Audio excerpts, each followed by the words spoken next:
Idriss Msaoudi, l'ingénierie de l'enseignement ou quand la société civile est au chevet de l'éducation. D'abord, ravi de te rencontrer, Idriss, et merci, merci de me permettre cette immersion dans votre univers. J'ai toujours été éduqué dans le respect de la hiérarchie et je dois dire que je suis content de pouvoir discuter avec un vétéran du journalisme. Vétéran, au moins qu'on puisse dire. Avant d'expliquer à ceux qui nous regardent ce qu'on fait devant cette belle fresque murale collective, je te cède la parole pour une présentation et ensuite on rentre dans le vif du sujet. Donc, comme tu l'as souligné, je suis ce qu'on peut appeler un vieux ou un ancien journaliste. Et j'ai consacré en tout une trentaine d'années à cette activité. Alors je dis cette activité, pas ce métier. Et en fait, je devrais dire à cette fonction. Pour être plus précis, c'est que ça va nous amener au cœur de la problématique que tu aimerais aborder ou évoquer. C'est une fonction qui est la fonction d'informer. Voilà. Et là, en disant ça, on est vraiment au cœur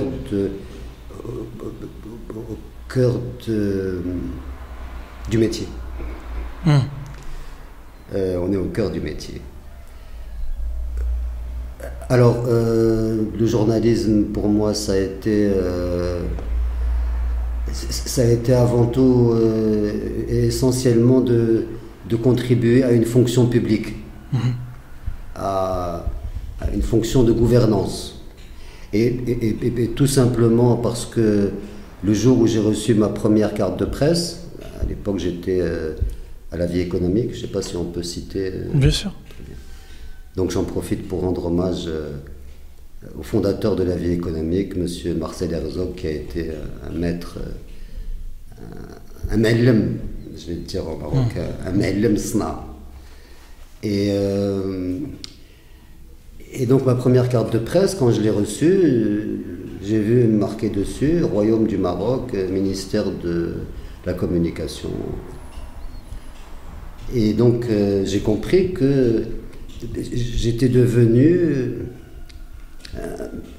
un agent de la gouvernance, même si la presse, l'information est une concession de service public, au fond. Donc voilà, j'ai compris ça et ça m'a aidé ou ça m'a permis ou ça a déterminé la façon dont j'ai essayé de pratiquer ce métier et de remplir cette fonction, d'exercer cette fonction. Voilà, je pense que peut-être que là j'ai pris beaucoup de hauteur d'un seul coup sur le... Je pense qu'on aura assez de temps pour ratisser large. Ceci dit, j'aimerais bien avoir ta perception de la profession aujourd'hui. Qu'est-ce que tu penses de la manière dont du journalisme aujourd'hui? J'en pense pas que du bien. J'en pense pas que du bien. Et j'en suis très malheureux. Mais bon, j'aimerais revenir sur la fonction d'informer, si tu veux bien, et évoquer un mythe qui est celui du quatrième pouvoir. Alors pourquoi je dis un mythe? Alors qu'il est tout le monde le revendique, et encore plus chez nous depuis quelques dizaines d'années, et où on a érigé ce concept en un dogme, et au nom duquel on a organisé la vie publique. Enfin, la vie publique s'est organisée. La vie sociale et la société civile a investi cet idéal, on va dire.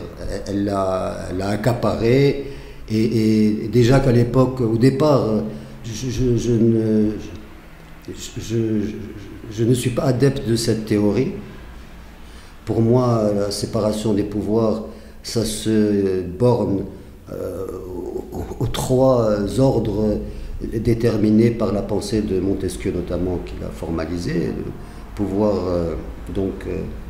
législatif, exécutif et judiciaire. Et dans cette perspective, dans cet ordre d'idées, ou dans cet ordre de philosophie politique, ou d'éthique de la gouvernance, en fait on en revient à ça, l'information, la fonction d'informer relève de l'exécutif. Ce qui explique que ma carte de presse était avant tout déterminée par le Royaume du Maroc, le ministère de la Communication, et ensuite ma petite personne de journaliste. Mais ce qui me permet ensuite de travailler dans un journal, ce qui permet à un journal de m'employer comme journaliste, c'est que ce petit bout de carton, c'est une part de la puissance publique. Ok. Voilà. C'est une part de la puissance publique dans ce qu'elle a d'essentiel, c'est d'assurer le bon fonctionnement de la vie publique, ce qui aboutit à prendre les bonnes décisions. Donc tout ça, ça va nous lier à l'enseignement. Et pour prendre les bonnes décisions, il faut être bien informé. Donc quand on nous parle du devoir d'informer, ça ne me suffit pas. Ce qui m'intéresse, c'est le devoir de bien informer. Alors, la question devient, qu'est-ce que c'est que bien informer? Et ça nous amène en fait à la question que tu me posais, quel regard je porte sur la presse aujourd'hui. Je le dis, en fait, si tu n'étais pas venu me poser la question, je ne me serais jamais prononcé publiquement comme on est en train de le faire. Donc j'assume ce que j'ai essayé de contribuer à cette fonction, pour estimer que à partir du moment où l'information devient une marchandise, ça n'est plus de l'information. Exact. Voilà. Donc la question, elle est à la base. À l'ère où on distribue à tour de bras des cartes presse, où la technique a mis fin au monopole de l'information, quel est pour toi l'indicateur du bon journaliste? Bon, déjà, quand tu parles de distribuer à tour de bras, la réponse est dans la question. Oui, distribuer à tour de bras, oui. Ça fait évidemment... ça évoque évidemment la profusion de gens qui aujourd'hui, je vais dire en arabe, et pardonne-moi de mélanger les registres linguistiques. Ouais. C'est vrai que la langue est structurante. Donc... Oui. Mais bon, de temps en temps, il y a des mots qui ont une charge particulière dans une certaine langue, et comme il faut assumer en même temps notre bilinguisme, au moins, qui ont prétention, qui prétendent. C'est pas péjoratif, prétendre. Hein, c'est ce qu'on prétend faire. C'est très... c'est très naturel. Bon. Parfois, on est un peu trop ambitieux. Oui, mais pourvu qu'on ne soit pas trop prétentieux, on n'est jamais trop ambitieux. Donc on disait que l'information est devenue une marchandise et qu'aujourd'hui, le public des consommateurs d'information a atteint un tel volume de population qu'il faut bien fournir la demande. D'autre part, la cybernétisation de notre vie publique, on est devenu des cyber-sociétés, fait que, j'employais un terme entre guillemets, entre beaucoup de guillemets, démocratisé. Démocratiser l'accès à l'information. Parlons de vulgariser. De vulgariser, oui, okay. Ou de banaliser. Banaliser quoi? Banaliser le fait d'être un médiateur. Ouais. Et si tu permets, je vais prendre je vais changer d'angle.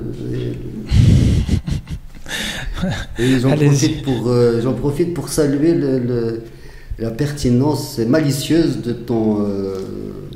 pour moi, j'appelle ça malicieuse. Du nom du support.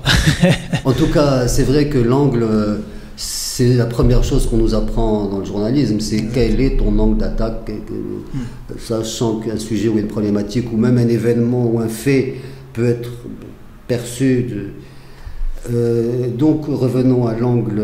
Je me suis un peu perdu. Qu'est-ce que je disais? On parlait du chamboulement de...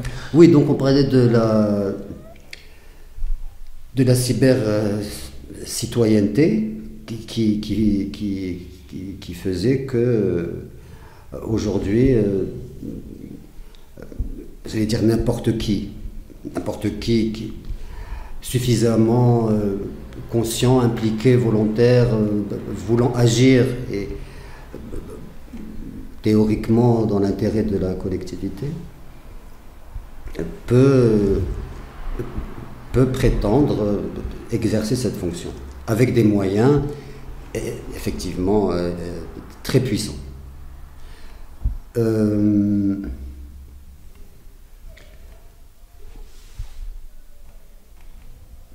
Est-ce que tu pourrais préciser à nouveau ta question? Alors, au départ, je t'ai demandé quelle était ta perception du métier de journaliste. Mais si on peut revenir un peu sur ton parcours, parce que c'était ça le point de départ.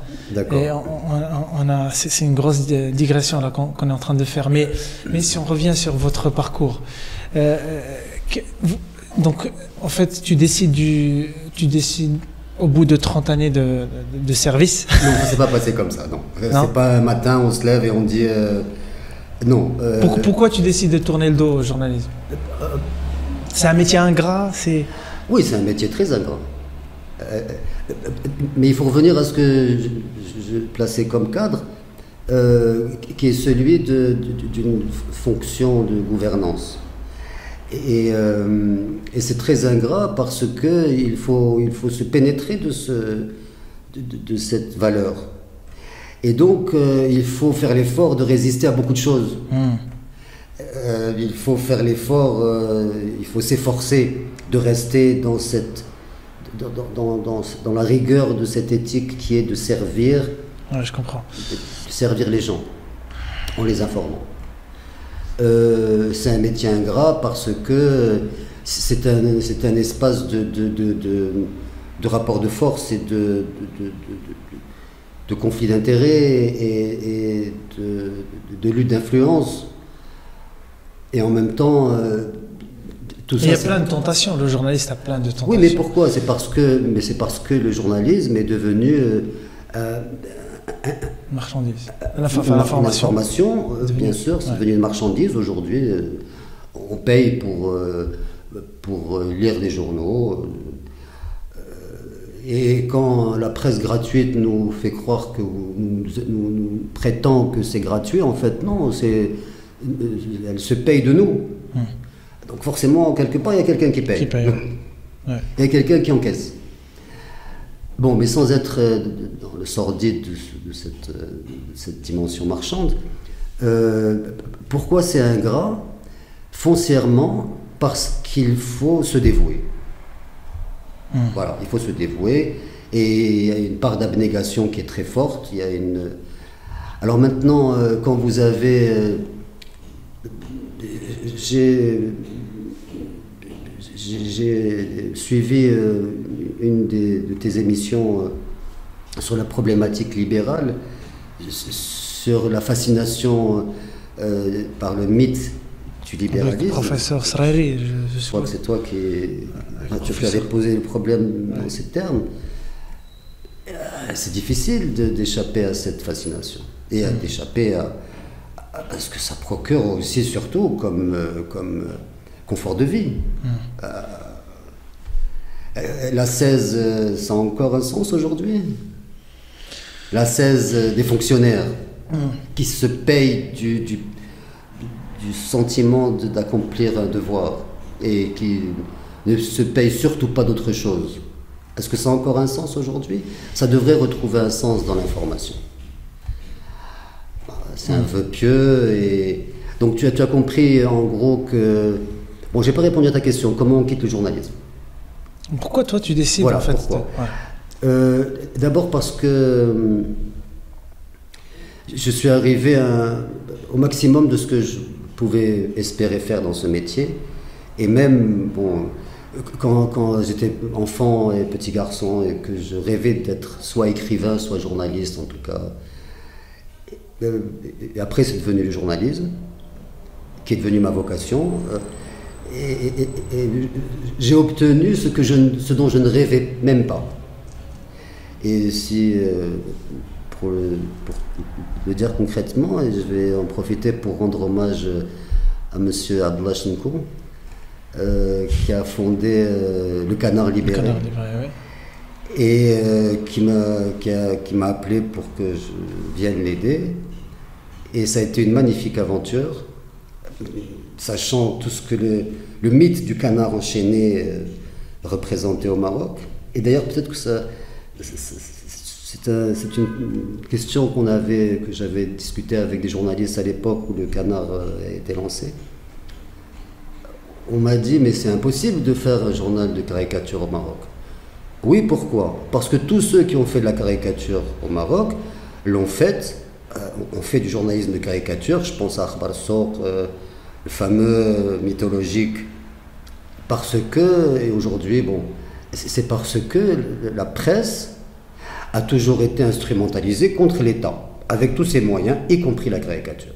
Disons les choses clairement. Et surtout la caricature. Et donc à un moment, on ne peut que comprendre, qu'admettre que la puissance publique ait dit stop, allez, ni presse ni caricature. Finissons. Tu me tends une perche que je saisis volontiers. J'aimerais interpeller pour le coup le philosophe que tu es. Oui. Oui, les ressources de la philosophie sont effectivement à ne surtout pas négliger. D'accord. Tout pouvoir en place s'octroie le droit de museler la presse et d'empêcher toute tentative de dissidence. Qu'est-ce que tu penses des Omar Radi, Souleymane Raissouni? Est-ce que c'est normal d'avoir un périmètre circonscrit aux journalistes? C'est une question délicate que tu me poses parce que je me prononce sur la confraternité qui munit ou qui est censée munir aux personnes particulièrement que tu cites et à tous ceux qui sont concernés par cette réalité. Ouais. Et je vais revenir à ce que j'ai précisé au départ, c'est qu'à partir du moment où c'est la puissance publique qui t'investit dans la fonction et avec les prérogatives d'un journaliste, il est inconcevable que ça t'amène à affronter cette même puissance publique. Quand je dis affronter, je suis modéré. On ne peut pas nier, c'est difficile de nier, que beaucoup de journalistes ont employé les moyens de la puissance publique pour la combattre. En tout cas, pour l'offenser, dans le cas précis des offenses à la monarchie et à la personne du souverain. Autrement dit, a priori, à partir du moment où un journaliste se retrouve devant le procureur du roi, c'est que forcément il y a un lézard quelque part. Il n'aurait pas dû, s'il avait été pénétré de sa fonction et de sa nature, il n'en serait pas arrivé là. Voilà ce que je pense. Mais il y a une autre lecture qui consiste à dire que c'est pas la puissance publique de décréter qui est ou pas journaliste. Je comprends tout à fait ton discours, il est cohérent et je le comprends tout à fait et c'est même logique. Hein. c'est une approche séduisante en quelque sorte. Parce que... Mais au-delà de séduisant, j'apprécie aussi ton appréciation, c'est Ayoub. Mais on est dans la science politique, on est dans le droit constitutionnel, on n'est pas ailleurs. On est dans la définition, dans la configuration, dans l'organisation des pouvoirs dans notre État.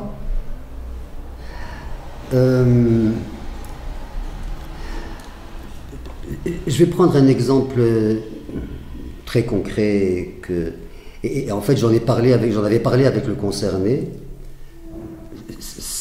Je me souviens plus de son nom, que me pardonne. C'est le journal ou l'hebdomadaire Demain. C'était quelqu'un, un membre de l'équipe du journal, je crois, du journal hebdomadaire, qui avait fait et il y avait eu l'affaire des pierres sacrées du palais de Srelat. Je ne sais pas si tu te souviens de ça. Et donc ce journaliste avait ironisé sur les pierres sacrées. Et donc il en avait fait, c'était devenu une espèce de tarte à la crème de sarcasme. Évidemment, on peut ironiser sur la sacralité de la pierre d'un mur d'enceinte, d'un bâtiment qui se trouve être dans la zone du palais, de la monarchie. Est-ce qu'il est nécessaire d'expliquer aux gens que la sacralité est symbolique et qu'au-delà de la sacralité, il faut analyser les ressorts de la sacralité? C'est déterminant. Pourquoi? Alors, ça doit nous renvoyer aux années de plomb et à ce qui a déterminé les années de plomb. Parce que c'est la même dynamique. Ce qui a amené des journalistes comme M. Radé, dont je respecte la colère, dont je respecte l'indignation citoyenne, dont je respecte l'inspiration progressiste et sociale et humaniste et tout ce qu'on voudra. Mais a-t-il utilisé les bons moyens? Je vais prendre ça sous un autre angle à nouveau. On a le devoir de durer. On a le devoir de se protéger, de ne pas s'exposer, de ne pas se mettre en danger, parce qu'on doit servir les gens.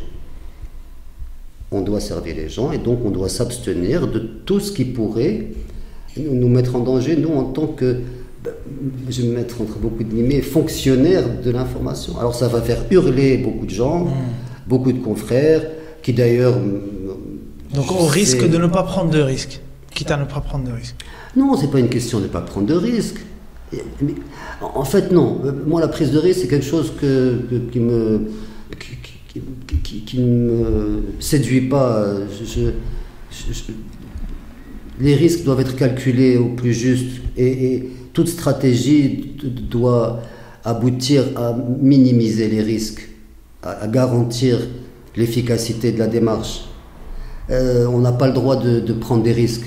En fait, voilà ce que je veux dire. On n'a pas le droit de prendre des risques et on ne devrait pas se sentir obligé de prendre des risques. Les journalistes qui combattent la puissance publique, à mon avis, ont tout faux. Ouais. Qu'est-ce que vous entendez par combattre la puissance publique? Qu'est-ce que j'entends par combattre la puissance Les institutions, c'est-à-dire combattre les institutions de l'État? Oui, combattre les institutions. Pourquoi je vous ai parlé de prise de risque? Parce que, vous savez, dernièrement, j'ai fait un papier sur la palmeraie de Marrakech pour un support.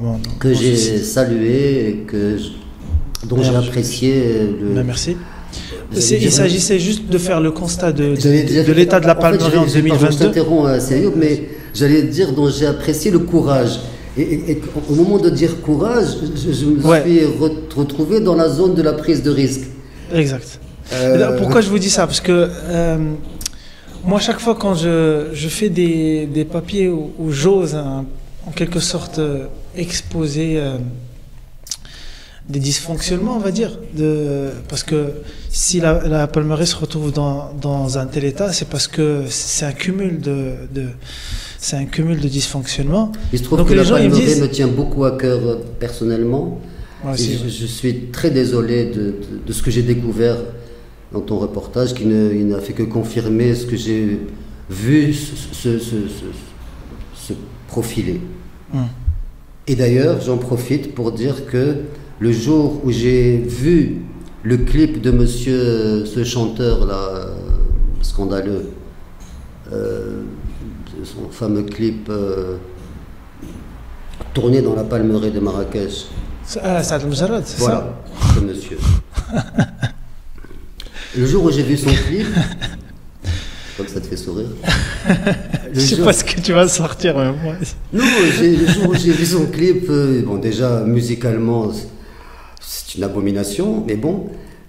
Mais quand j'ai vu la Palmeraie, donc c'était un décor de la Palmeraie, tournant la Palmeraie. Quand j'ai vu la Palmeraie servir de décor à quelque chose d'Hollywood oriental, je me suis dit, là on a touché le fond. Enfin, on a touché le fond. Voilà, pour moi c'était symbolique d'un espace vital, naturel, civilisationnel. C'est un vestige, c'est un patrimoine de civilisation. Exact.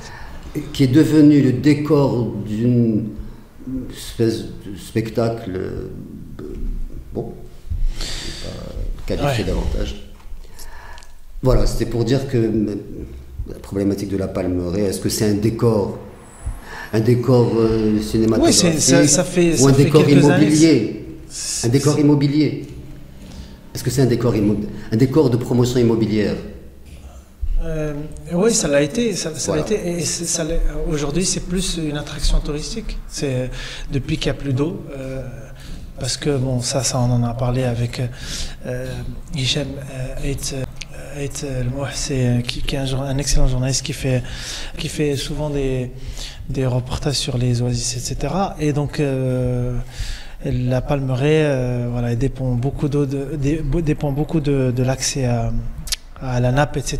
Donc dès que, bon, bref, on va pas revenir sur le truc, mais revenons à notre sujet. On parlait du courage. Oui, justement, les gens ils me disaient, mais j'ai deux personnes qui m'ont dit par rapport à ce papier-là, mais est-ce que t'as pas peur d'écrire sur ça? J'ai peur de quoi? Tout à fait. De quoi pourrait-on avoir peur quand on se... Et surtout quand on fait l'état des lieux de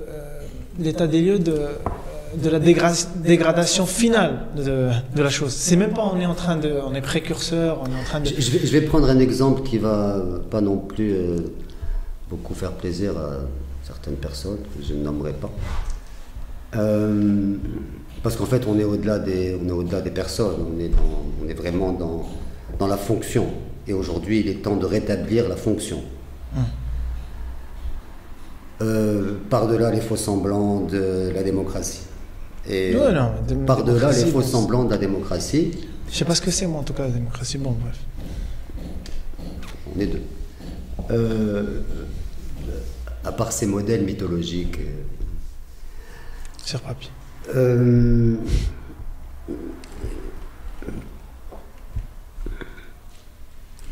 La question est: quelle est ton intention? Quelle est ta conviction? Te sens-tu, te perçois-tu comme un élément de l'action publique? À partir de là, ça change tout. Ça change tout.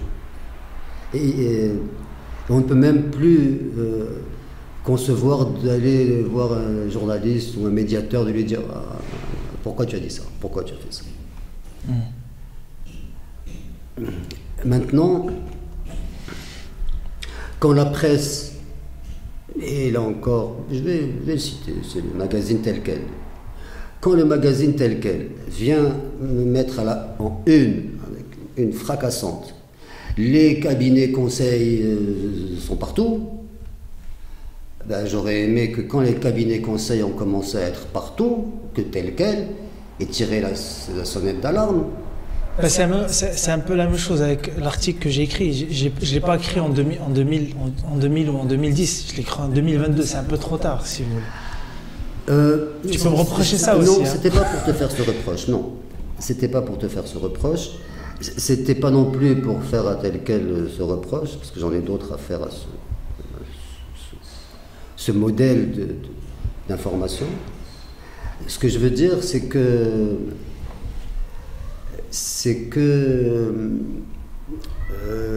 il faut en revenir à la fonction publique d'informer les citoyens.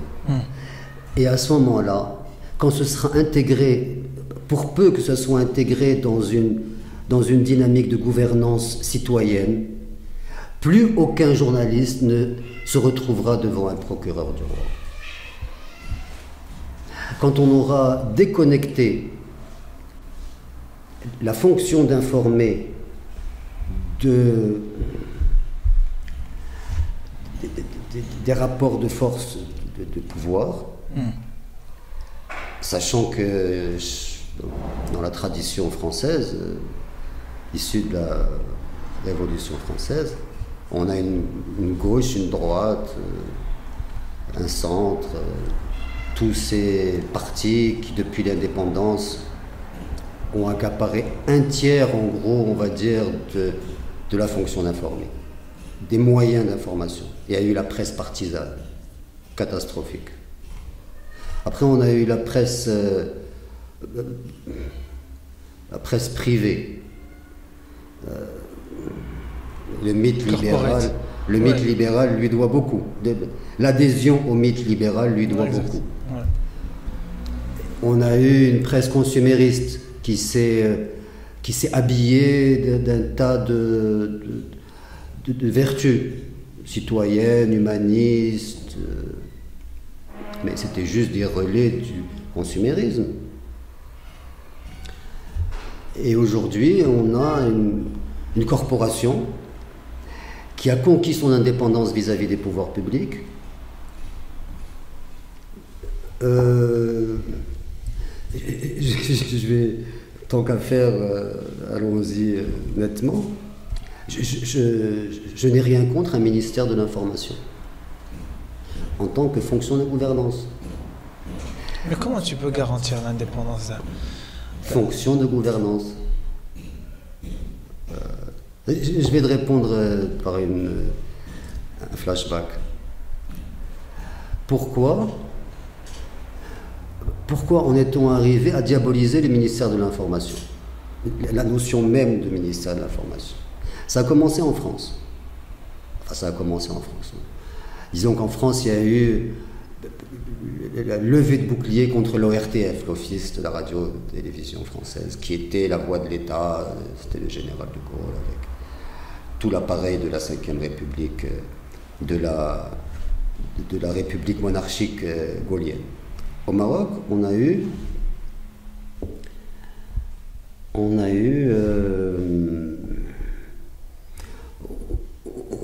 toute une partie du corps social qui est encadré dans des organes partisans idéologiques qui ont utilisé la presse pour faire des tirs de barrage contre les pouvoirs publics. Ce qui explique qu'un jour, le magazine L'Emelif a été interdit. Pourquoi en est-on arrivé à ça? Pourquoi en est-on arrivé à nous passer de l'intelligence de nos intellectuels? Pourquoi la philosophie a-t-elle disparu de notre enseignement?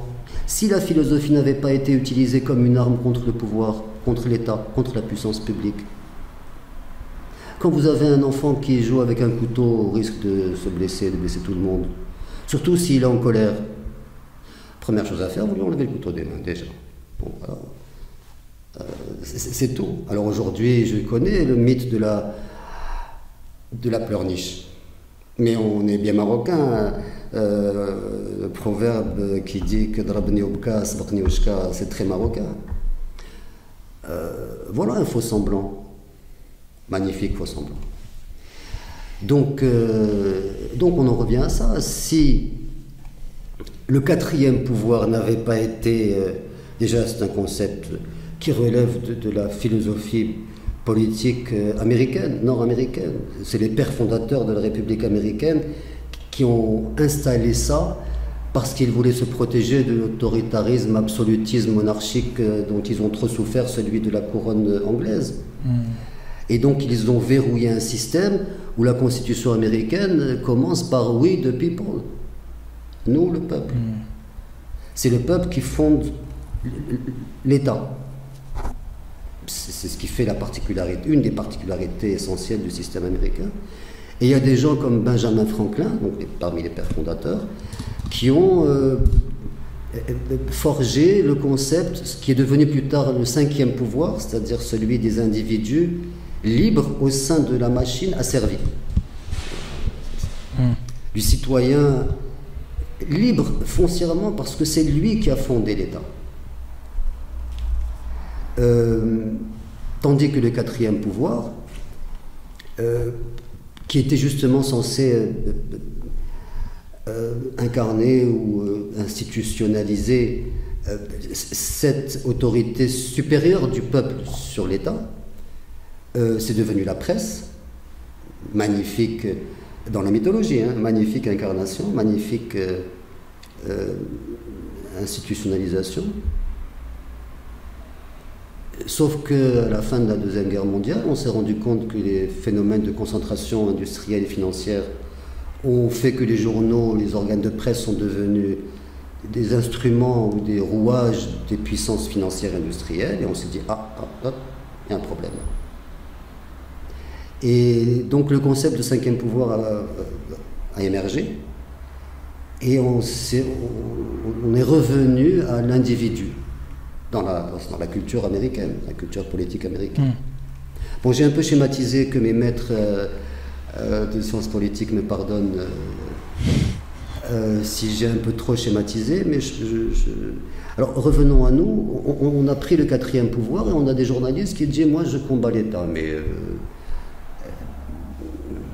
d'où tu tiens ta fonction d'informer? D'où tu tiens cette légitimité? Maintenant, tu penses pas que le journalisme il pâtit d'un manque de modélisation peut-être? Oui, et qu'il a un rôle à jouer dans la réparation de la société. C'est un problème de modélisation. C'est exactement ça. Mais quand on parle de modélisation, vraiment j'apprécie que tu places la discussion sur ce terrain ou dans cette perspective. C'est ce qu'on aurait dû faire il y a 30 ans, la modélisation. Au lieu de laisser l'idéologie marxiste, matérialiste, etc., pseudo-sociale, un progressisme douteux.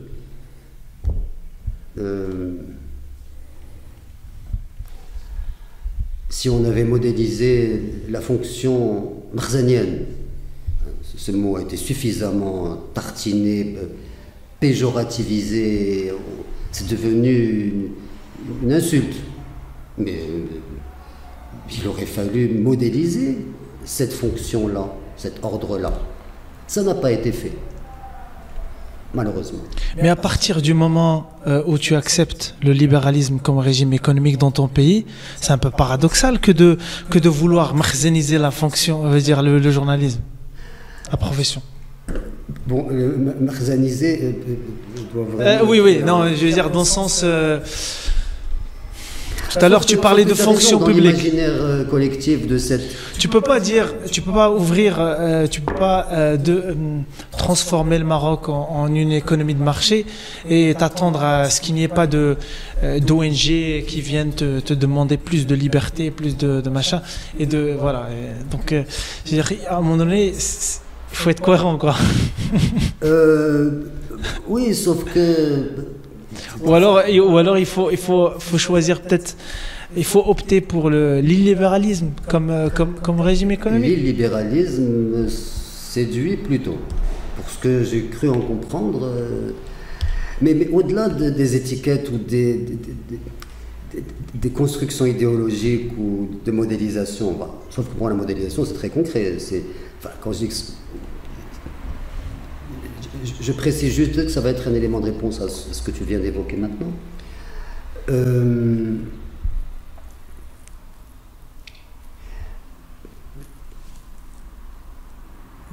Il aurait fallu réfléchir à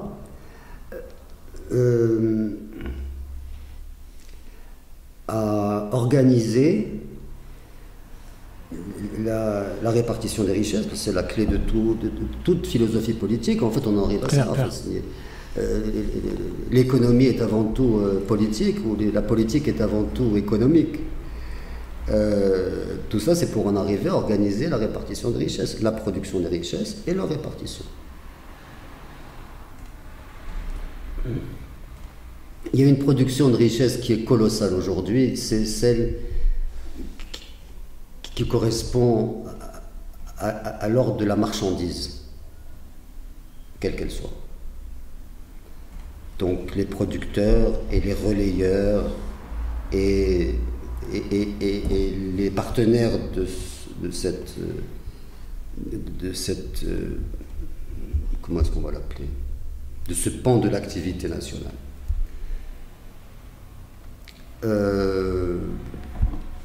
Ça n'empêche pas que d'un côté il faut vendre de la lessive, bon, je suis trivial, et de l'autre il faut pouvoir informer les gens sur la qualité de la lessive par rapport à une autre. À ce moment-là,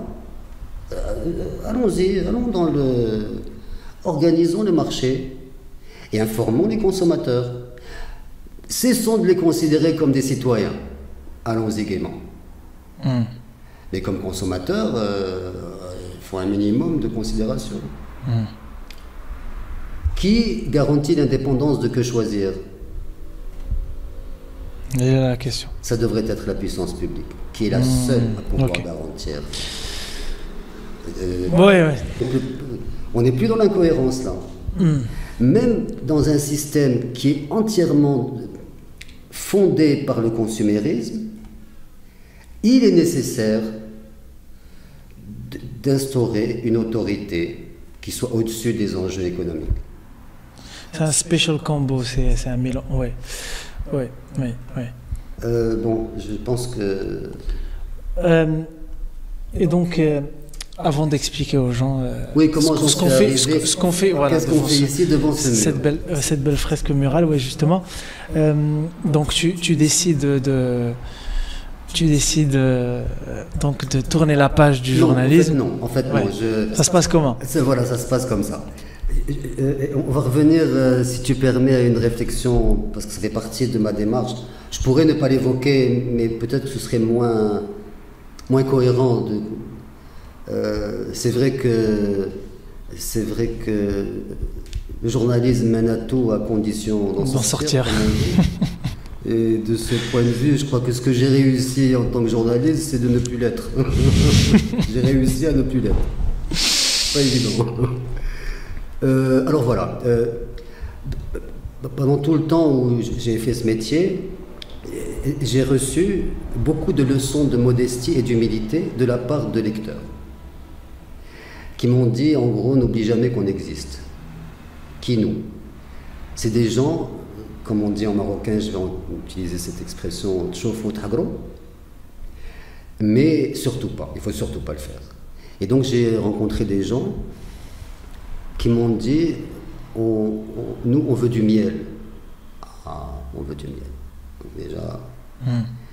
Et je me suis rendu compte que c'est le miel qui fait passer le principe actif de ce que l'enrobage, de ce que tu donnes aux gens. Tu leur donnes, tu les amènes à la conscience, tu les amènes à la conscience du fait que tu lui donnes de l'information, tu lui donnes des éléments d'appréciation. Mais en pur terme d'efficacité, il faut que ce soit agréable à lire. Oui, bien sûr. Et si c'est pas agréable à lire, pourquoi est-ce que les gens vont le lire? Même si tu vas lui révéler, je sais pas quoi. Et donc j'ai essayé de réfléchir à une ingénierie journalistique qui passe par le travail de rédaction et la façon d'écrire Et donc je me suis posé beaucoup de questions sur le lien entre la littérature et le journalisme, sachant qu'il y a une zone intermédiaire, enfin une zone d'intersection, où il y a les belles lettres journalistiques. Et d'ailleurs, j'aimerais rendre un hommage à l'Économiste, où j'ai eu le privilège d'exercer quelque temps. Et j'ai découvert qu'il y avait dans ce journal, qui était froidement factuel et informatif, ce qui a contribué à son succès, parce que ça répondait à un besoin fonctionnel. Il y avait aussi une place pour les exercices de style. C'était M. Khalid Beliazid, que je salue, qui a été un de mes maîtres. C'était un petit chef-d'œuvre de style.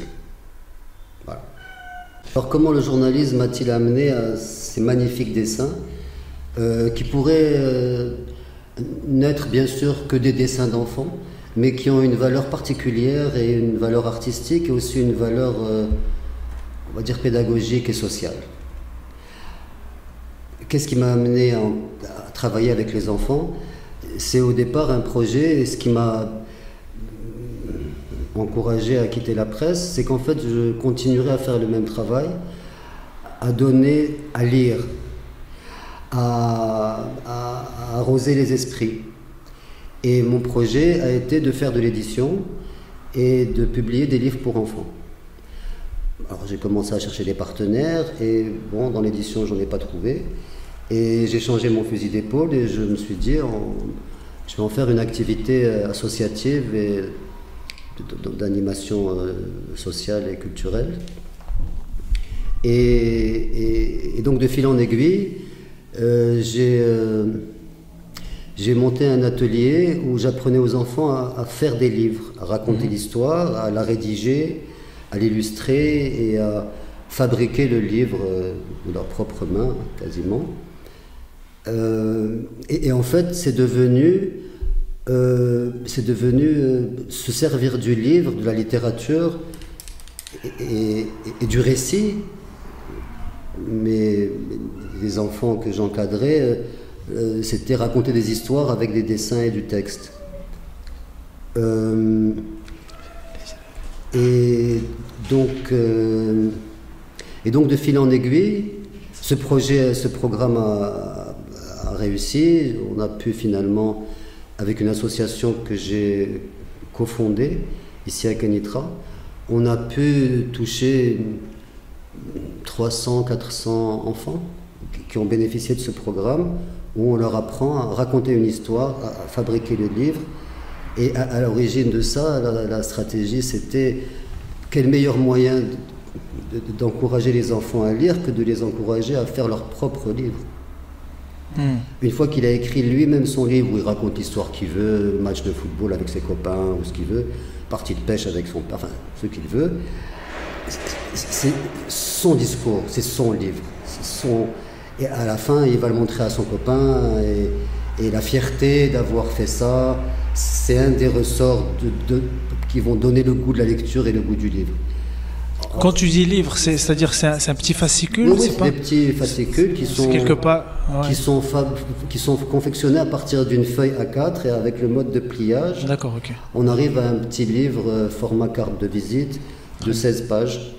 Et en fait, c'était prévu pour qu'en arrivant le matin, les enfants puissent repartir l'après-midi avec leur livre fait.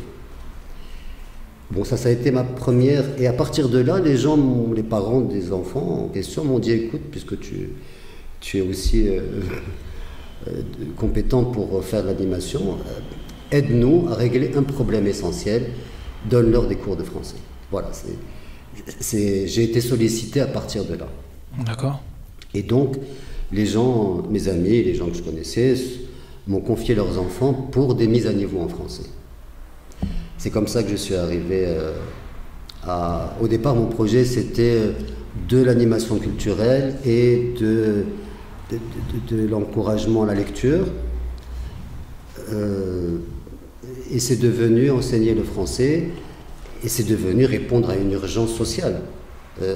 il y avait vraiment une urgence sociale, il y a une désespérance, et en plus les gens qui sont concernés par l'enseignement public, je parle des gens modestes, comme ici à l'Aqsbad Média, ou dans toutes les zones de peuplement où il y a des gens qui ont des revenus modestes et qui n'ont pas les moyens d'envoyer leurs enfants à l'école privée, voilà, pour mettre le doigt sur Exact. Ouais. Il y a un énorme problème d'enseignement du français parce que effectivement ces populations-là ne parlent pas français quotidiennement, et encore moins. Avant de se pencher sur l'enseignement du français ou des langues de manière générale, j'aimerais bien avoir ton avis sur l'éducation dans notre pays qui est à mon avis destinée à une tranche de la population, celle qui a un vrai pouvoir d'achat. Le pouvoir d'achat. Qu'est-ce que tu penses d'un système éducatif où cohabite le public avec le privé, avec un système d'une part géré par l'État. L'État, je ne sais même pas ce que c'est, mais bon, quand on dit l'État, on se retrouve avec une patate chaude. Bon, il n'y a pas de et un autre guidé par le profit, qui est géré par des entreprises privées, par des structures d'enseignement étrangères, par ce que j'en pense, ce dont tu te doutes que j'en pense, ce que je déplore, la mainmise, l'accaparement de l'enseignement, de la fonction d'enseignement par l'entreprise privée. Quoique je suis tout à fait... j'ai connu des exemples d'écoles privées, notamment une à Casablanca, dans les années 80, qui était un modèle de vertu pédagogique, qui était payante, mais bon. Maintenant, la question ne se pose plus. Il n'y a plus rien à changer, on ne peut plus inverser la tendance. Sauf que j'en profite pour revenir un peu à ce qu'on disait tout à l'heure sur les rapports de force politiques et sociaux, idéologiques et partisans qui ont causé beaucoup de tort à ce pays. La fonction publique de l'enseignement, qui l'a trahi? Qui l'a trahi? Qui y a renoncé? Qui a contribué? Non, sans citer de... Oui, on peut reprocher au parti de l'Istiqlal une erreur fatale qui a été l'arabisation forcée. Mais le parti de l'Istiqlal était programmé dès le départ. Qu'est-ce que tu penses, toi, de l'arabisation? Est-ce que ça a été une approche sectaire? Pour parler de l'arabisation, il faut parler d'une vision et d'un idéal politique, celui de l'Istiqlal. L'Istiqlal, le parti de l'Istiqlal et ses idéologues et ses stratèges ont focalisé sur deux paramètres qui étaient l'Europa ou l'Islam. Et donc ils ont zappé tout le reste. Ensuite, il y a eu l'imprégnation par le panarabisme, l'idéologie panarabe. Autre calamité. Et tous ceux qui, dans un temps très court entre le protectorat et l'indépendance, ont essayé de faire valoir une spécificité marocaine, ont été... et dans le monde universitaire, ont été mis sur la touche par le totalitarisme marxiste et les universitaires eux-mêmes qui auraient... Par la doxa dominante, on va dire ça comme la ça. doxa dissidente ou contestatrice ou subversive ou révolutionnaire. Ok. Bon.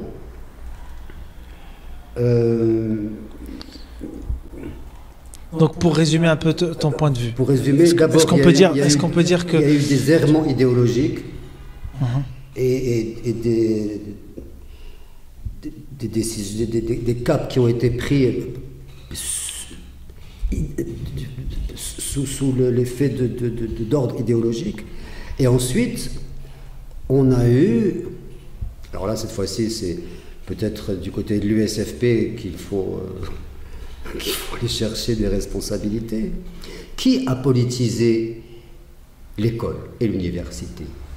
Qui n'a pas tenu compte de la sanctuarité des établissements scolaires? Qui a instrumentalisé les écoliers en 63? Qui a instrumentalisé les universités en 65? Qui? Les forces progresso-gauchistes, socialo-progresso-gauchistes. Tu fais du Alain Soral, là. Pardon? Tu fais du Alain Soral. Du Alain Soral. C'est une bonne référence. Oui, Alain Soral fait partie des intelligences critiques que j'ai appris à découvrir et à respecter, même s'il a un point de vue, il a des points de vue qui ne sont pas le mien de Marocain. Pour revenir à ce qui aujourd'hui nous amène à la situation où nous sommes, qui a cautionné le départ volontaire? Qui a été très heureux de pouvoir prendre 10 000 balles et, comme disait le film de Woody Allen, prendre 10 000 balles et casse-toi? Qui a sacrifié la fonction publique de l'enseignement? Qui a laissé progresser la corruption dans la fonction publique et dans l'enseignement?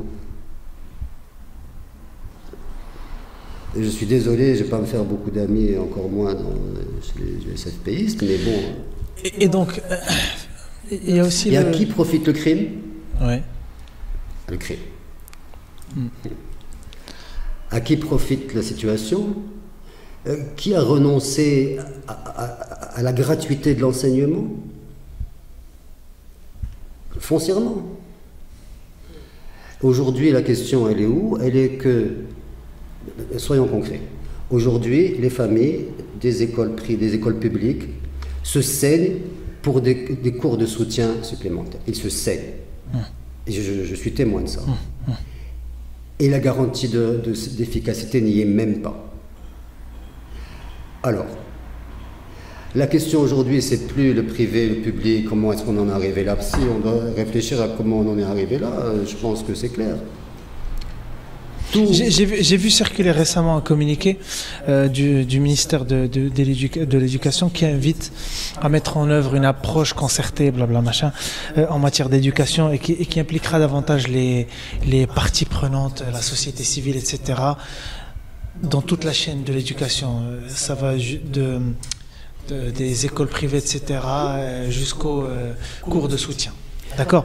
Je vais te donner une réponse. Est-ce que ce n'est pas un aveu d'impuissance, ça, que lorsque l'État cherche à impliquer davantage les parties prenantes, c'est qu'il y a une volonté d'étendre davantage la logique libérale à l'éducation, alors que voilà, tout à l'heure tu parlais tout à l'heure d'aveu d'impuissance. Je vais te dire ce que m'évoque cette information que tu me donnes, et j'en ai une autre à te donner qui répond à ça, qui répond à cette problématique. J'ai l'impression que la puissance publique, l'État, c'est comme quelqu'un qui serait en train de se noyer et qui appellerait au secours ceux qui l'ont jeté à l'eau. Bon, toute proportion gardée.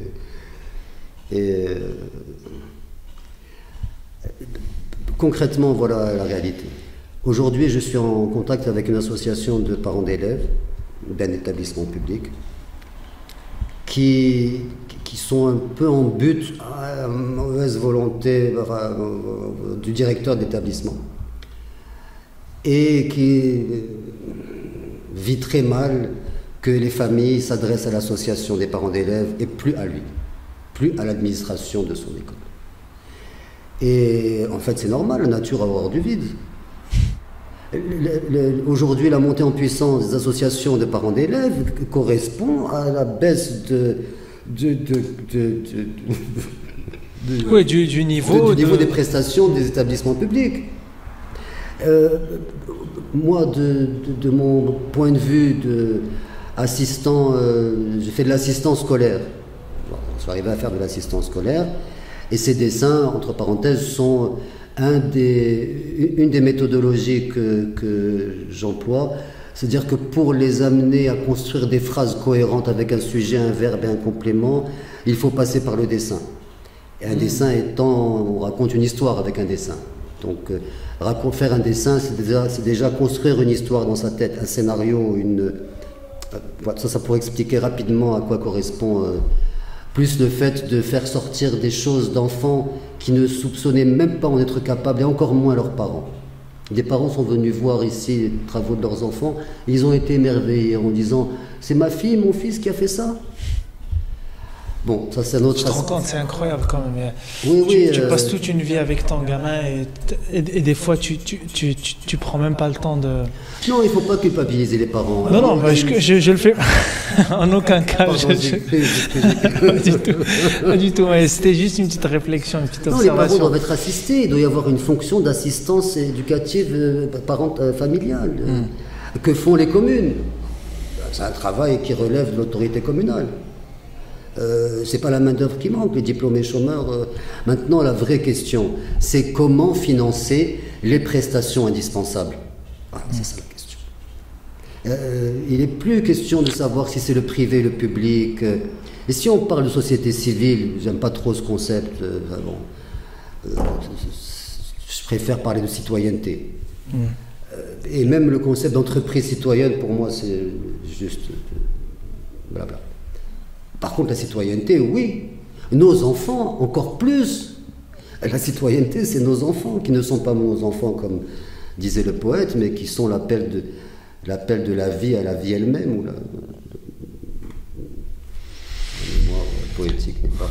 Bref, donc, si c'est ça qu'on prend en considération, allons-y, et ça réconciliera tout le monde avec tout le monde. Et on ne se perdra plus dans Aujourd'hui, il est plus temps de savoir s'il faut qu'il y ait du privé. Le privé a fait sa place. Il rend un service.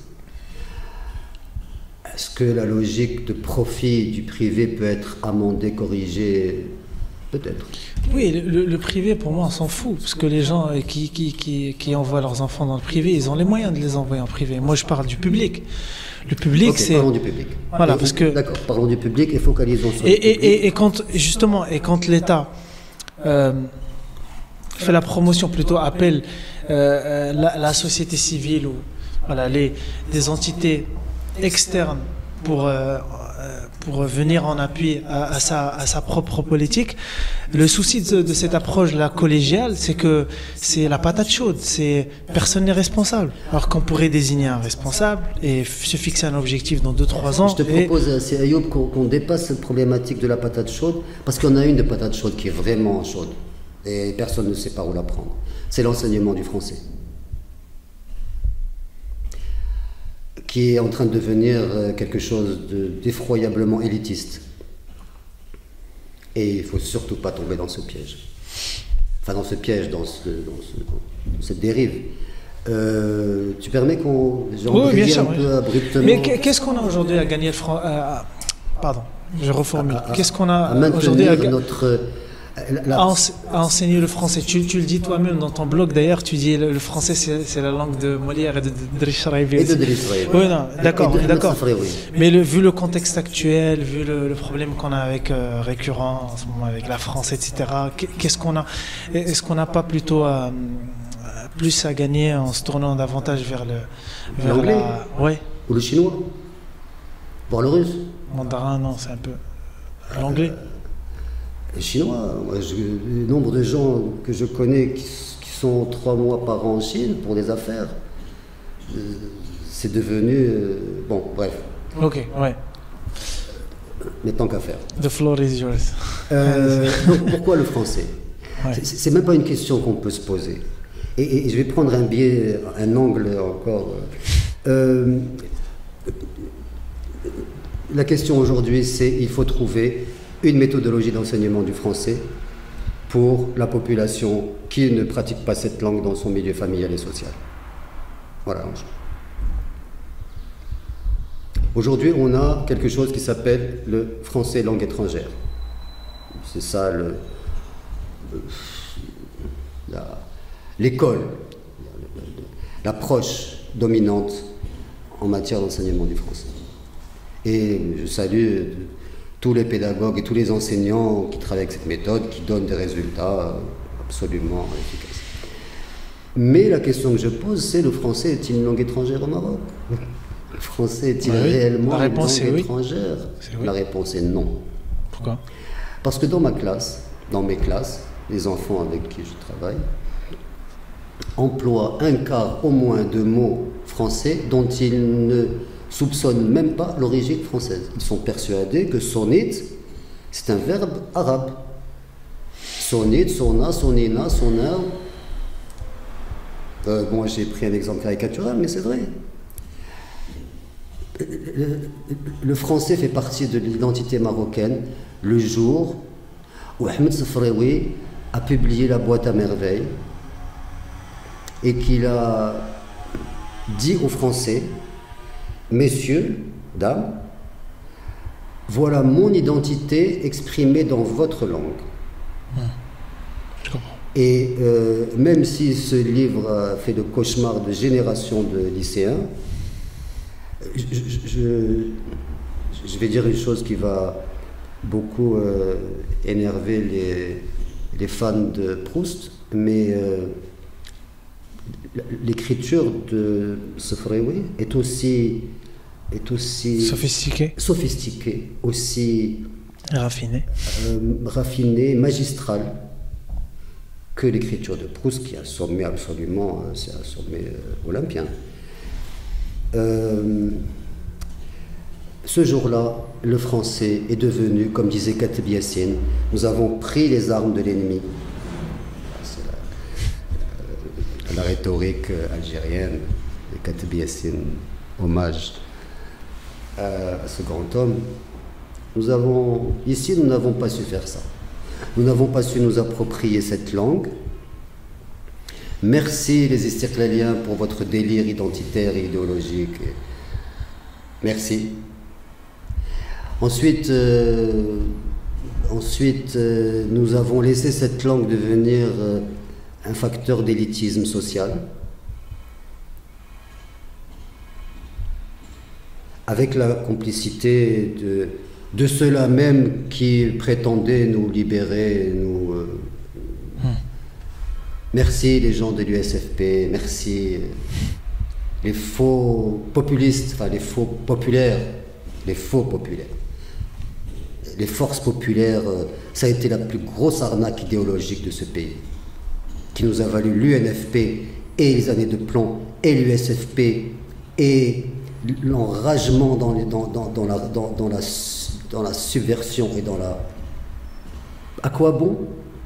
À quoi bon toutes ces années où tous ces gens ont prétendu combattre la puissance publique pour qu'aujourd'hui les enfants de ce peuple soient livrés à la convoitise de certains opérateurs de l'enseignement privé? C'était tout ça pour ça.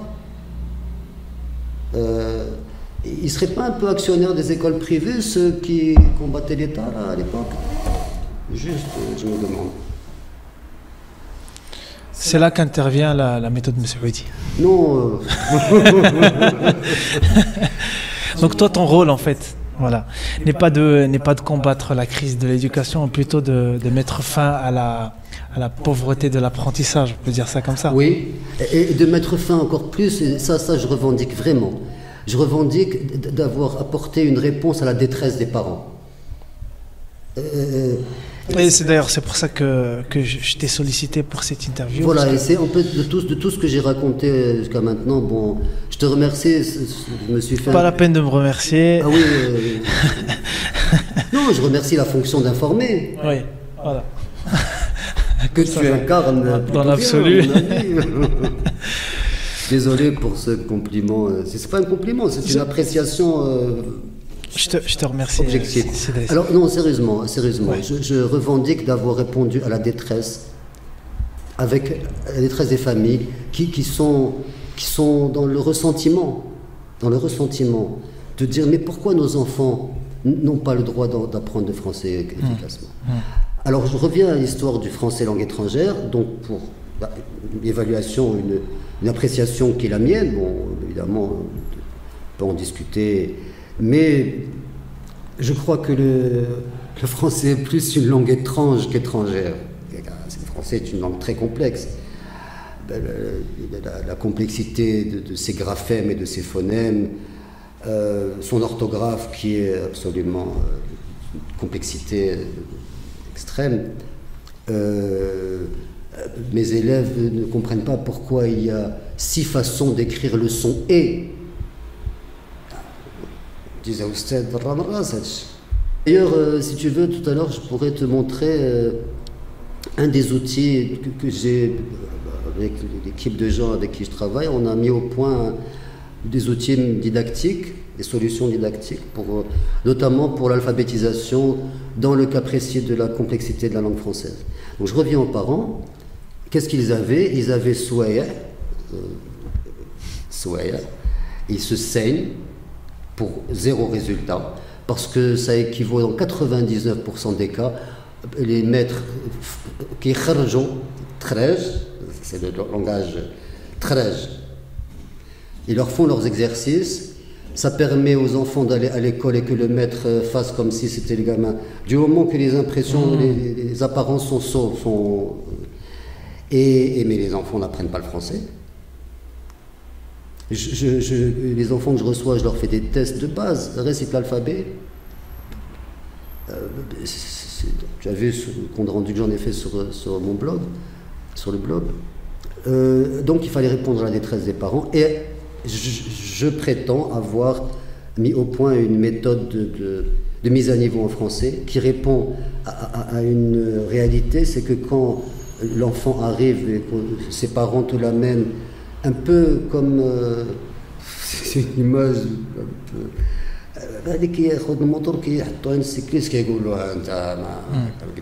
donc on m'amène des enfants avec les parents sont désemparés vraiment, donc il faut une méthode qui permette à l'enfant de rattraper son retard mais pas que ça prenne une année. Il faut qu'en maximum 3 mois il puisse se retrouver au niveau de la classe, au niveau moyen de la classe.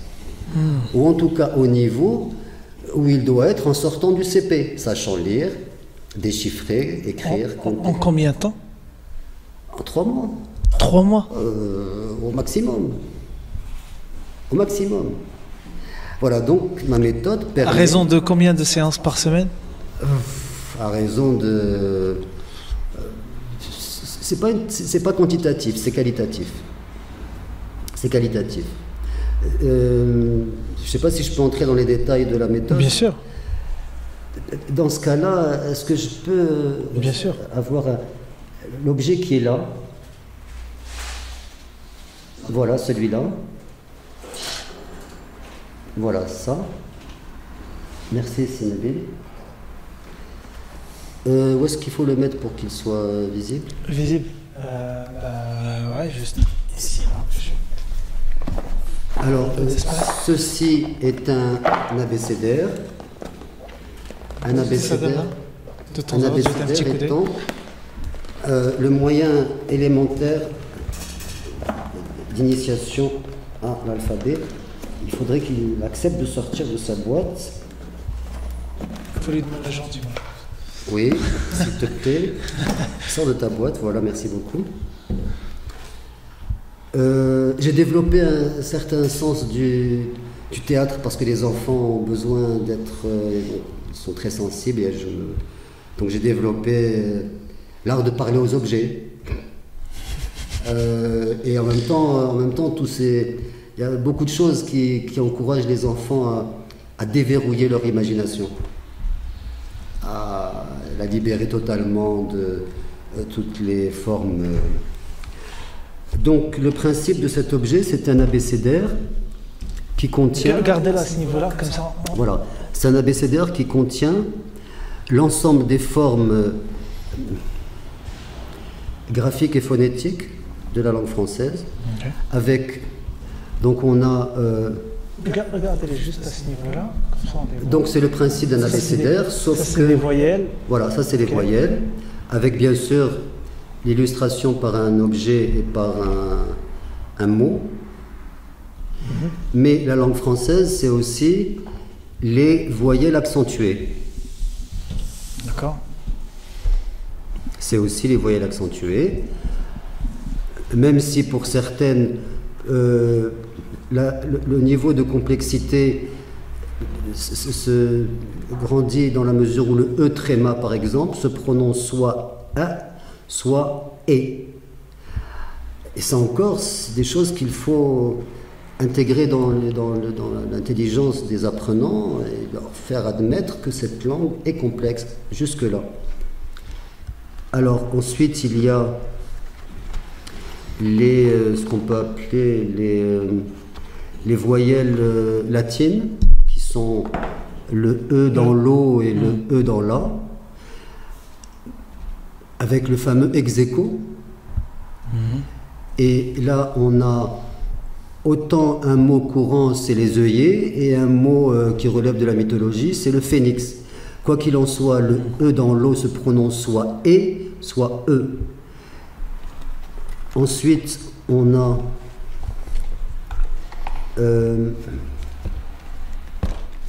les voyelles doubles. Ensuite, on a les voyelles triples. Bien sûr, les consonnes, avec le CCD qui est intégré lui aussi dans... C'est pour ça que c'est un abécédaire qui est qualifié de complet.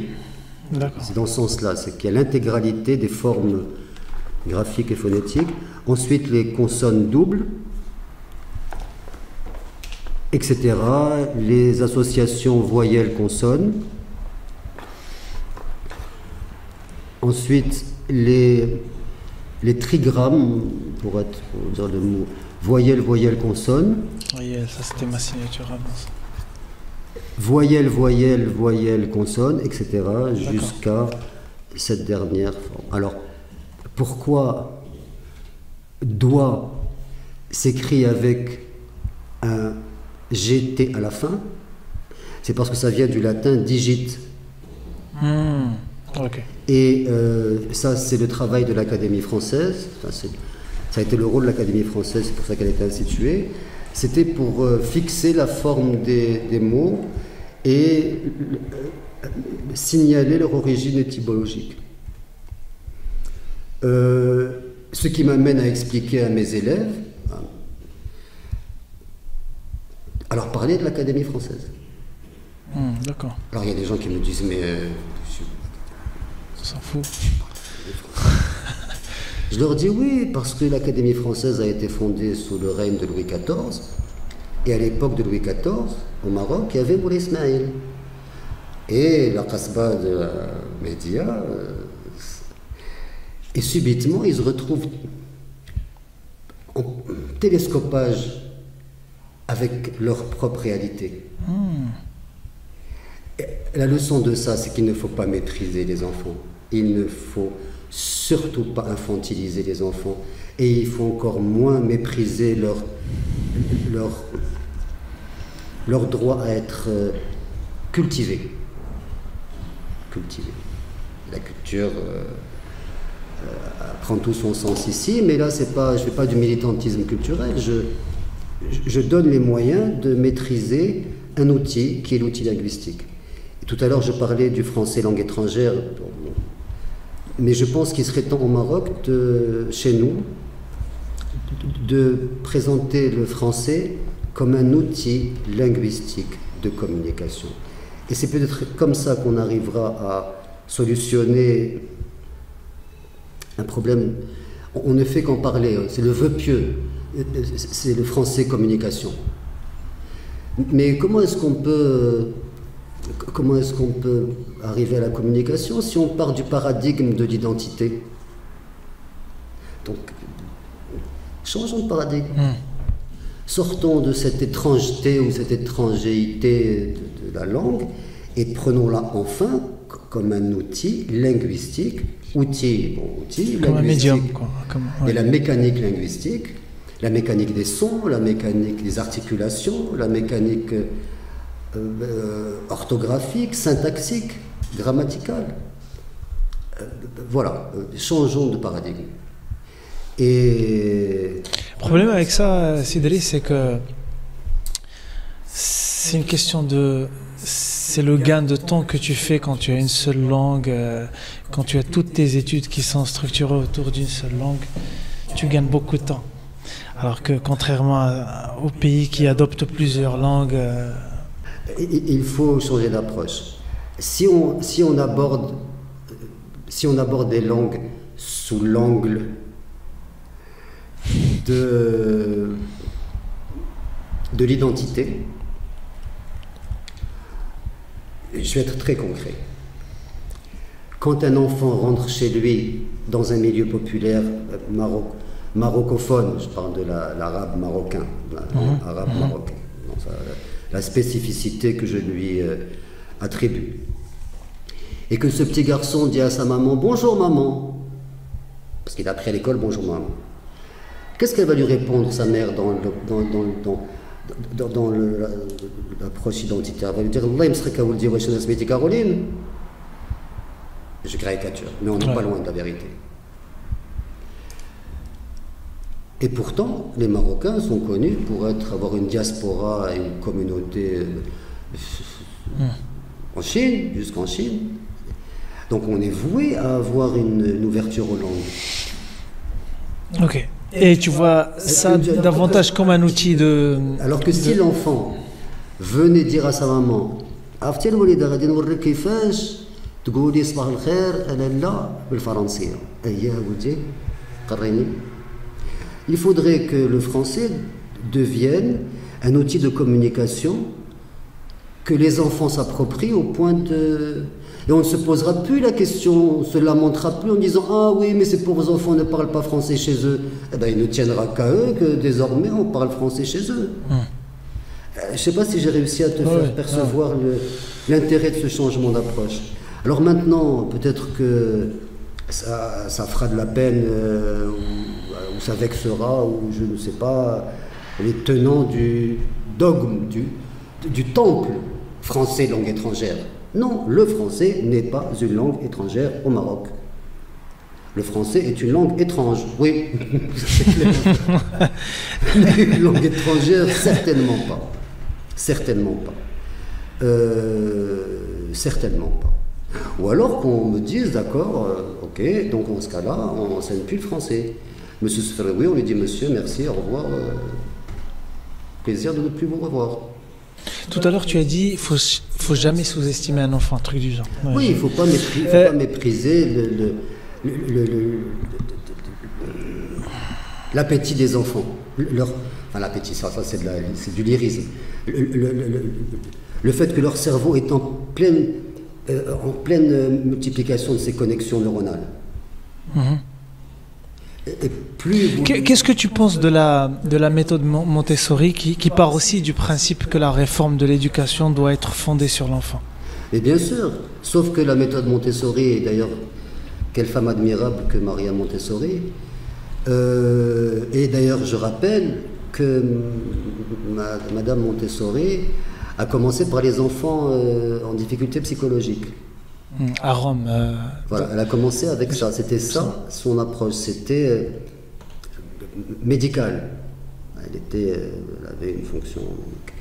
Il se trouve que j'ai eu la chance, dans mon parcours de travail associatif, quand je suis arrivé à Kenitra, j'ai travaillé avec une association d'encadrement, de soutien de personnes handicapées. Et donc déjà avant, j'étais très proche de cette réalité-là. Et là, je me suis encore plus investi dans l'éducation et la scolarisation et l'assistance scolaire. Et effectivement, c'est très difficile de parler avec un enfant qui a un retard mental. C'est très difficile. C'est le sommet. Et moi, ça m'a appris beaucoup, ça m'a vraiment beaucoup apporté. Je suis reconnaissant aux enfants qui m'ont adopté en dépit de leurs difficultés de perception et de communication.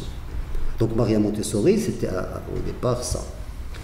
Maintenant, c'est devenu une approche élitiste, malheureusement.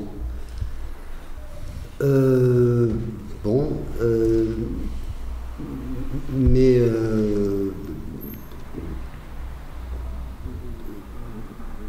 est-ce que on a besoin de trouver une voie spécifique. On a besoin de trouver une voie spécifique. Il faudrait que les enfants sortant de l'école puissent se rendre utiles avec leur savoir. Il faudrait qu'un enfant qui a appris à compter puisse aider son père qui vend des marchandises sur Soueqa de faire ses comptes. Il faudrait qu'un enfant qui a appris à écrire puisse lire à son père un formulaire administratif. Il faudrait ça. Et il y a des dessins ici dont je suis très très fier. C'est que les enfants que j'ai reçus ici, il y en a certains qui étaient en apprentissage chez un cycliste, un autre chez un vendeur de saucisses et un autre chez je sais plus quoi. Et quand ils sont retrouvés ici, ils sont retrouvés apprentis dans... C'est-à-dire qu'ils pourraient, en sortant d'ici, être apprentis dans une imprimerie. Il y a des enfants ici qui ont appris à plier une feuille de papier, qui ont appris à... un tas de choses qui relèvent de l'univers de l'impression.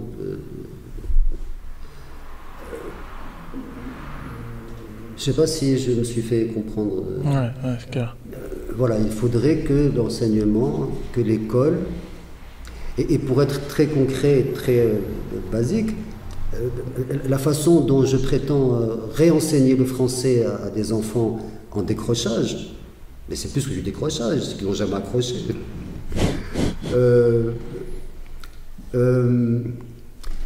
C'est de lui donner une raison d'acquérir l'outil. C'est là où on revient à la communication qui est l'essence même de l'intelligence. Communiquer, c'est gérer son environnement.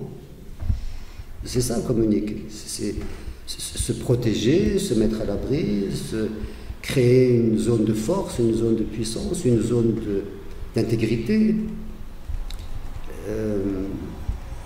Et en même temps, c'est d'acquérir un outil. Donc sortons de l'approche identitaire, vite, vite, vite. Assumons que le français fait partie de l'identité marocaine. Assumons-le. Tout le monde parle un mélange de français et de marocain. Peu importe le contexte, peu importe le contexte géopolitique. Ah, mais on s'en moque du contexte. D'ailleurs, la France, ils sont bien gentils, mais la France, c'est moins que la francophonie. Ben non, il y en a qui n'ont pas réglé, pour ceux qui n'ont pas réglé leur compte avec le protectorat, tant pis pour eux. Ceux qui ont encore tant pis pour eux, mais qu'ils arrêtent de parasiter le débat public avec leur rancœur.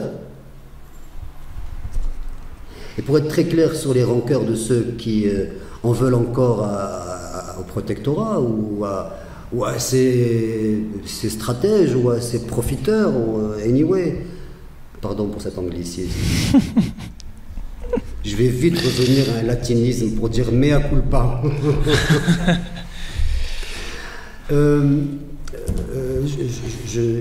me souviens que trop bien qu'à l'époque où on a eu cette fièvre du 20 février, il y avait, parmi les mots d'ordre et les slogans, il y avait Hizb França.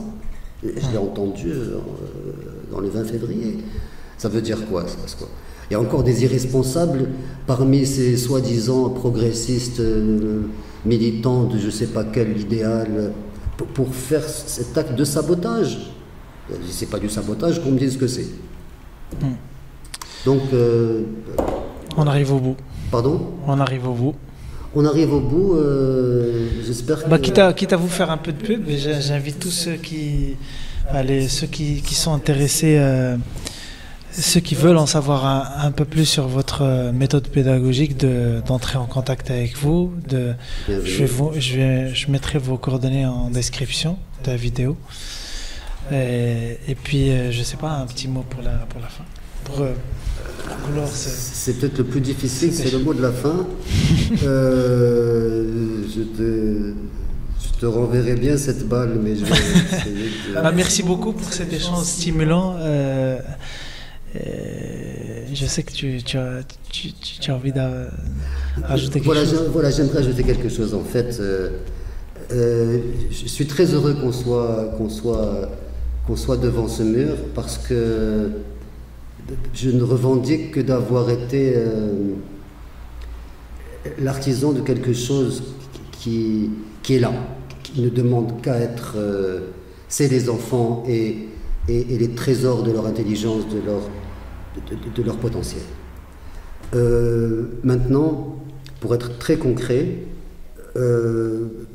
mon ambition, c'est qu'on trouve une solution pour l'enseignement du français qui réconcilie le public et le privé. Ma méthode, puisque tu as parlé de ma méthode, si je dois revendiquer quelque chose, c'est le principe de la carte mentale. C'était devenu très à la mode aujourd'hui, tout le monde parle de Kharita Dehniya, de se représenter l'étendue du champ du savoir qu'on est censé acquérir, de façon à en avoir une vue panoramique, synoptique, et ça facilite ensuite le passage d'un élément à un autre parce qu'on a la vue de l'ensemble. C'est exactement ce que je fais avec cette méthode. Mon objectif, c'est que les écoles du privé et du public se mettent d'accord sur un programme, une méthodologie commune pour le cours préparatoire. Qu'il y ait un programme commun pour le CP. Et ensuite, chacun fait ce qui lui plaît. Si quelqu'un veut amener la méthode X, qu'il amène la méthode X, etc. Mais qu'à la fin du CP, il y ait un contrat national, un contrat d'engagement, pour qu'à la fin du CP, tous les enfants sachent lire et écrire le français et l'arabe. Pourquoi le CP? Parce que c'est la classe à l'issue de laquelle on sait lire et écrire. La maternelle, grande maternelle, petite maternelle, grande maternelle, c'est la préparation au savoir acquis au CP. Et à la fin du CP, je savais lire et écrire, plus que correctement. Voilà le contrat qui doit être proposé aux familles. Et il faudrait à ce moment-là qu'il y ait une réconciliation méthodologique une conciliation plutôt méthodologique sur la façon d'enseigner le français et comment considérer le français. Mais si on continue à voir cette langue comme une identité, ce sera de plus en plus catastrophique. C'est contre-productif. C'est contre-productif, c'est catastrophique. Parce qu'il faut imaginer qu'il y a des parents d'élèves que j'ai dû convaincre que le français faisait partie de nous. Et il y a beaucoup d'enfants qui sont encouragés dans le décrochage. Déjà, le niveau est très faible dans les écoles publiques, bref. Mais qui sont encouragés par le fait que les parents disent il faut sortir de là. Le français comme outil linguistique de communication, ça passe par présenter la mécanicité de la langue, la mécanicité aussi bien phonétique que graphique. Et à partir de là, il faudrait que les enseignants soient invités à la rigueur de la prononciation, l'effort qui n'est pas fait, et une espèce de complaisance très malsaine à le prononcer comme chacun veut. Il y a une espèce c'est malsain, c'est malsain. Et on a une relation à la langue française qui est devenue très malsaine, qui fait que l'idée même de la rigueur dans l'enseignement de cette langue n'est même plus à l'ordre du jour.